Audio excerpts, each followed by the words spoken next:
فرمایا گیا کہ وہ کامل مومن نہیں جس کا پڑوسی بھوکا رہے۔ سیدنا حضرت ابن عباس رضی اللہ تعالی عنہما سے مروی ہے کہ میں نے امام الانبیاء حضور صلی اللہ علیہ وسلم کو یہ فرماتے ہوئے سنا کہ وہ مومن نہیں جو خود پیٹ بھر کر کھائے اور اس کا پڑوسی اس کے پہلو میں بھوکا رہے۔ اور حضرت ابن ابی قرآن رضی اللہ تعالی عنہ فرماتے ہیں کہ ایک روز حضور صلی اللہ علیہ وسلم نے وضو کیا،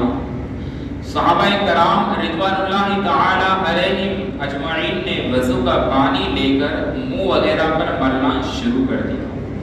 تو سرکار صلی اللہ علیہ وسلم نے ارشاد فرمایا کیا چیز تمہیں اس پر آمادہ کرتی ہے؟ عرض کیا اللہ اور اس کے رسول صلی اللہ علیہ وسلم کی محبت۔ نبی کریم صلی اللہ علیہ وسلم نے ارشاد فرمایا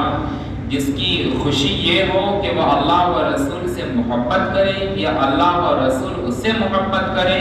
تو وہ جب کوئی بات بولے سچ بولے، اور جب اس کے پاس امانت رکھی جائے تو امانت ادا کرے، اور جو اس کے پڑوس میں ہو ان کے ساتھ احسان کرے۔ سبحان اللہ۔ جیسے کہ آپ نے روایتیں سنی،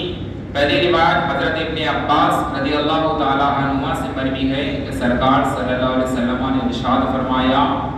کہ وہ مومن نہیں جو خود پیٹ بھر کر کھائے اور اس کے پڑوس میں ہو اس کا پڑوسی بھوکا رہے، ہے نا۔ تو یعنی اس سے یہ فرمایا گیا ہے کہ اپنے پڑوس میں ہر طریقے سے ان کا خیال رکھنا چاہیے، ہے نا، کسی بھی حال میں، کیونکہ آج الحمدللہ ایسے حالات تو ہے نہیں کہ کسی کے گھر میں کھانے کا وقت کھانے کے لیے کھانا بھی نہ ہو، ہے نا۔ اللہ تعالیٰ نے ہر کسی کو ایسا نوازا ہوا ہے کہ ہر کوئی 2-3 ٹائم کا کھانا پیٹ بھر کر کھا لیتا ہے، لیکن فرمایا گیا ہے اس کے باوجود بھی اپنے گھر میں اگر کچھ بن جائے تو اپنے پڑوسی کے وہاں دے دینا چاہیے۔ اسی کے تعلق سے آگے بھی پڑھیں گے ہم۔ دوسری روایت حضرت عبد الرحمن ابن ابی قراد رضی اللہ تعالیٰ عنہ فرماتے ہیں کہ حضور صلی اللہ علیہ وسلم کو ہم نے دیکھا کہ سرکار وضو فرما رہے تھے، صحابہ کرام جو وضو کا پانی نیچے گر رہا تھا صحابہ کرام اپنے ہاتھوں پہ لے رہے، ہاتھوں سے مل رہے تھے، چہرے پہ مل رہے تھے، تو سرکار صلی اللہ علیہ وسلم نے ارشاد فرمایا کہ ایسا کرنے سے تمہیں کون سی چیز آمادہ کرتی ہے؟ یعنی ایسا کرنے کے لیے کوئی کہتا ہے تمہیں یا خود سے دل تمہارا آمادہ کرتا ہے؟ تو صحابہ کرام نے عرض کیا رسول اللہ جو آپ کی اور اللہ تعالیٰ کی محبت ہے وہ محبت ہمیں اس پر آمادہ کرتی ہے کہ ان وضو کے قطرات کو نیچے نہ گرنے دیا جائے، ہے نا۔ جس چہرے کا ذکر اللہ نے قرآن میں کیا ہے وہ چہرے کو جب پانی لگ کر وہ قطرے نیچے گری گئی ہمیں گوارا نہیں، اس لیے اسے ہم اپنے ہاتھوں پر لے لیتے، اپنے چہرے پر لگا لیتے ہیں، اپنے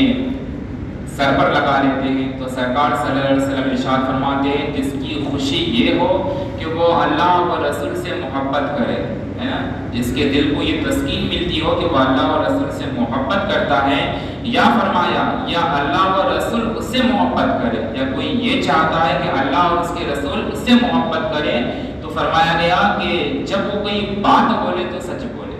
یعنی جھوٹ بولنا نہیں ہے۔ فرمایا گیا جو سچ بولے گا اللہ اور اس کے رسول سے محبت کرے،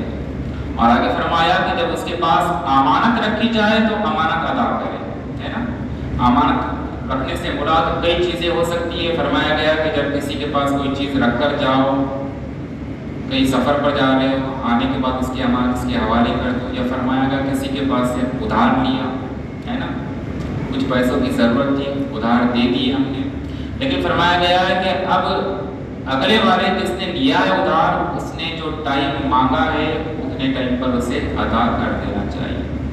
کیونکہ آج جو ہمارے اندر سود کی جو نوسط پھیلی ہے سب سے زیادہ اسی کی وجہ سے پھیلی ہے۔ پہلے ایک مومن دوسرے مسلمان مومن کی مدد کرنے کے لیے ہمیشہ تیار رہتا تھا، ہے نا۔ پیسے مانگے کسی نے ادھار فوراً وہ قرض حسنہ دینے کو تیار ہے، لیکن فرمایا گیا لوگ کیا کرنے لگے، لے رہے ہیں۔ اب اس نے کہا کہ بھائی 1 مہینے میں دے دوں گا، 1 مہینہ گزر گیا، 1.5 مہینہ گزر گیا، 2 مہینے گزر گئے، لیکن پیسے واپس کرنے کا نام نہیں لیتے۔ اب بتاؤ کہ جس کے پاس سے پیسے لیے ہم نے اس کو 1 مہینے کی بات کر 2 مہینے میں دے دیے، اب دوبارہ ہمیں ضرورت پڑے گی تو کیا وہ ہمیں دے گا پیسے؟ نہیں دے گا۔ کیوں؟ کیونکہ ہم نے جو امانت اس کے پاس سے لی تھی اور جو ادا کرنے کا وعدہ کیا تھا اس سے ہم مکر گئے، لیٹ ہو گئے، ہے نا۔ نوبت کیا آ گئی؟ پھر لوگوں نے جتنا زیادہ ٹائم پڑا ہوگے سود کی طرف، جو اغیار کا طریقہ تھا، جو غیروں کا طریقہ تھا، وہ ہم نے رائج ہو گیا۔ لوگوں نے دیکھا کہ اس سے اغیار فائدہ اٹھا رہے، ہم بھی فائدہ اٹھائیں گے۔ یہ کہہ کر لوگوں نے کیا کر لیا، ٹھیک ہے ادھار دے رہے ہیں لیکن جتنا لیٹ کرو گے پھر بھرنا پڑے گا، ہے نا۔ تو یہ نوسط اسی کی وجہ سے آ گئی ہے۔ آج بھی اگر ہم کسی کے پاس سے پیسے لیں، اگر لیٹ ہوتا ہے کہ بھائی روز کمانا کھانا ہے، اتنے پیسے دیں گے نہیں، تو پہلے ہی اس سے بات کر لیں کہ بھائی 1 مہینے میں نہیں ہوگا، 1.5 مہینے میں، 2 مہینے میں دے دوں گا، لیکن 2 مہینے سے آگے نہیں بڑھاؤں گا، یہ بات کر لو۔ ایسا نہیں کہ 1 مہینے کی بات ہو رہی ہے، کل دینے کی بات ہو رہی ہے، پرسوں بھی جا رہا ہے، 15 دن بھی جا رہے ہیں۔ اس کی وجہ سے فرمایا گیا کہ اللہ اور اس کے رسول ان سے ناراض ہوتے ہیں، پھر کمائی میں برکت آنے کے بجائے اور زیادہ تنگستی آ جاتی ہے۔ فرمایا گیا تیسری چیز کیا ہے؟ فرمایا کہ جو اپنے پڑوسیوں کے ساتھ احسان کرے، اس نے سلوک کرے، فرمایا گیا اللہ اور اس کے رسول ان سے بھی محبت فرماتے ہیں، ہے نا۔ اور ایک روایت میں ہے کہ سیاح رامہ صلی اللہ علیہ وسلم نے ارشاد فرمایا جب کوئی شخص اپنے گھر میں ہانڈی میں کچھ پکائے، شوربہ زیادہ کر دے اور پڑوسی کو بھی اس میں سے کچھ دے دے، ہے نا۔ جیسے کہ بات آ گئی وہ کہ گھر میں اگر کچھ پکا رہے ہیں، بھلے ہی اپنے پڑوسی کے گھر میں اچھا بن رہا ہے، لیکن فرمایا گیا ہے کہ اپنے گھر میں سرکار نے فرمایا کہ جب کچھ پکاؤ سالن وغیرہ کھانا تو کچھ زیادہ پکاؤ، شوربہ بنا رہے ہو سالن تو تھوڑا سالن بڑھا دو، اس لیے نہیں کہ اپن خود پیٹ بھر کر کھائے، بچا ہوا صبح میں لے جا کر پھینک دے، اس لیے نہیں فرمایا سرکار نے، فرمایا اس لیے زیادہ پکاؤ کہ اپنے کھانے سے پہلے اپنے پڑوسی کو بھی کچھ دے دو، بھلے ہی اس کے گھر میں پکا ہے، لیکن فرمایا گیا دینے سے محبت میں اضافہ ہوتا ہے نا۔ یہی احسان ہے، یہی حسن سلوک ہے کہ آج اپنے گھر میں کچھ اچھا پکا ہے، آج ہم انہیں دیں گے تو کل ان کے گھر میں کچھ پکے گا تو وہ بھی ہمیں دیں گے، ہے نا۔ تو انشاءاللہ تعالیٰ اس پر عمل کرتے رہیں گے تو دونوں کے درمیان آپس میں محبت بھی رہے گی، بھائی چارہ بنا رہے گا، دونوں ایک دوسرے کے ساتھ محبت کریں گے، خوشی میں ہو